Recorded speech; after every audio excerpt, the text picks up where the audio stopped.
నమస్తే, ఇది కథ కాదు జీవితం కార్యక్రమానికి స్వాగతం.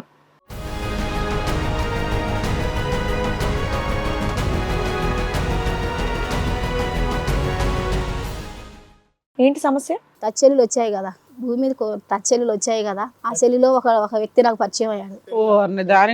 సెల్ ఫోన్సా? దాంట్లో నేను షాట్ చేయటం, ఒక వ్యక్తితో పరిచయం పెరిగింది నాకు. మీ ఆయనతో ఎంజాయ్ చేయడానికే నీకు టైం చాలదు, ఫోన్ లో చాటింగ్ లో ఇంకొకరు తగులుకున్నావా? అట్లా అయిపోయింది. ఇక నా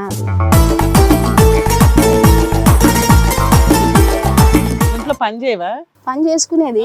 మిగతా టైంలో ఫోన్ లో సోషల్ మీడియాలో ఎందుకున్నావు? ఇప్పుడు నా భర్త ఏం చేసేదంటే మంచిగానే మాట్లాడేది, కానీ ఆయన చెప్పే మాటల కంటే ఇతను చెప్పే మాటలు నాకు మంచిగా అనిపించింది.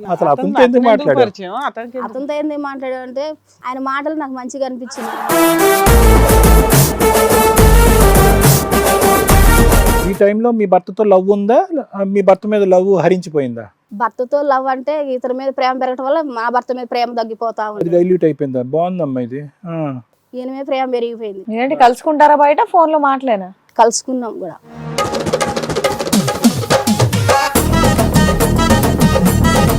ఫిజికల్ రిలేషన్ ఏమైనా ఉందమ్మా మీ మధ్య? ఉంది. ఉందా మీ ఆయనతో? మా ఆయనతో ఉన్నాక కూడా మధ్యలో ఏం పరిచయం సరే మా ఆయన్ని ఇక్కడ తగ్గించావు. ఆయనకు పెళ్ళయిందా? మీ ఫేస్బుక్ పెళ్లి కాలేదు. పెళ్లి కాలేదు. ఏంటి ఇప్పుడు మీ ఇద్దరు పెళ్లి చేసుకుందాం అనుకుంటున్నారా? ఇక అసలు ఆయనతో నేను వెళ్ళిపోయాను.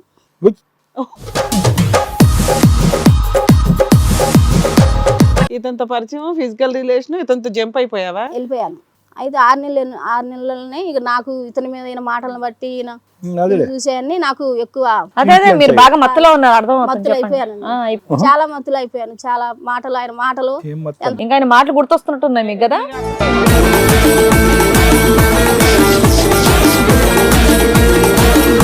అంత అయిపోయింది, మరి ఇక్కడికి ఎందుకు వచ్చారు? ఎందుకు వచ్చారంటే అతను పెట్టే టార్చర్ బట్టి. అతను ఎవరు? లవరా? ఎట్లా అంటే నన్ను చాలా మానసికంగా ఎట్లా బాధ పెట్టేదంటే, నీకు మంచిగా చూసే వాళ్ళు నచ్చరు కదమ్మా. ఇట్లా బాగా అసలు ఆయన బాగా చూసుకున్నాడు. మీరు ఆడోళ్ళు కాబట్టి మీకు నేను చెప్తున్నాను, నాలాంటి సిచ్యువేషన్ ఏ స్త్రీకి రాకూడదు కాబట్టి మీకు నేను చెప్తున్నాను. నీలాంటి సిచ్యువేషన్, నీలాంటి మనస్తత్వం, ఆలోచన శైలి కూడా ఏ స్త్రీకి రాకూడదు.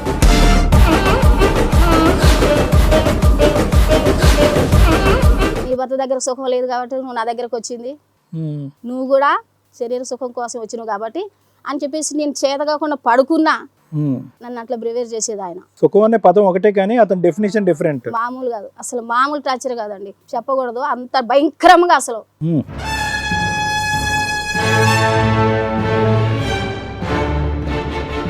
వేరే స్త్రీలు తీసుకొచ్చుకొని కూడా ఎదురుగా పడుకోబెట్టుకునేది. ఏంది ఇలా చేస్తున్నావు అంటే ఏమనేది తెలుసా, నువ్వు కూడా అలాంటి దానివే కదా, నా దగ్గరకు వచ్చావు కదా, నాకు న్యాయం కావాలని వచ్చాను. నేను మోసపోయాను ఆయన మాయ మాటలు బట్టి. ఆయన చూపించే రంగులు ప్రపంచం అని, అదే ప్రపంచం అనుకో. కంటిన్యూ అవని అమ్మ, మీలాంటి వాళ్ళకి అదే కరెక్ట్ పనిష్మెంట్.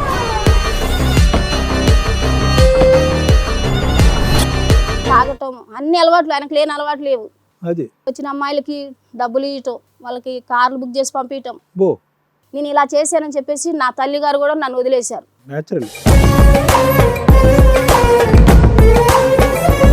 ఇంత నరకం అంటే చెప్పుకోలేని నరకం మేడం. ఎంత నరకం అది, ఏ అమ్మాయికి రాకూడదు అసలు ఆ నరకం. ఏ అమ్మాయికి రాదమ్మా, నీలాంటి అమ్మాయిలకు వస్తుంది. కన్నీళ్ళు ఆపుకోలేకపోతున్నా. ఇంకా ఆ స్థాయి పనిష్మెంట్ పడితే గానీ మార్పు రాదనమాట. అంటే ఇప్పుడు ఆ పనిష్మెంట్ పడకపోతే కనుక ఇక్కడికి ఎందుకు వస్తాయి? ఇక్కడ రావుగా. బాగా దొరికాడు మీ ఆయన. వేరే దొరికిన తర్వాత మీ ఆయన యాక్సెప్ట్ చేయమంటే యాక్సెప్ట్ చేస్తాడా? 1.5 year అయింది మేడం మ్యారేజ్ చేసుకున్నాను. నన్ను కాదని వదిలేసి వెళ్ళిపోయింది. పెద్ద మనుషుల దగ్గర డైవర్స్ రాసుకున్నారట కదా, కోర్టులో వేసావా? కోర్టులో వేయలేదు మేడం, పెద్ద మనుషులు వేసింది, ఆమె వేసింది, వెళ్ళిపోయింది అనమాట.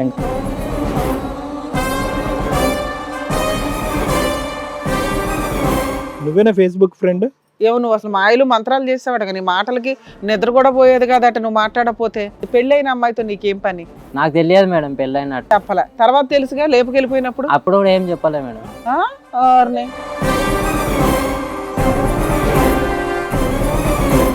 ఏమా చెప్పే మాత్రం చెప్పలేదా? ఆయన మాటలు బట్టి నేను ఒకళ్ళు చెప్తే నాకు మ్యారేజ్ అయిందని తెలిసి ఒకవేళ నన్ను వదిలేస్తాడో ఏమో, ఇతనికంటే ఇతను ఎక్కువ ప్రేమగా చూస్తాను. మరి అభాషణ ఎవరు చేయించారు నీకు? నువ్వే వెళ్ళి చేయించుకున్నావా? నేనే వెళ్ళి అభాషణ చేయించుకున్నాను. నట సామ్రాట్, నట కీర్తి. అమ్మో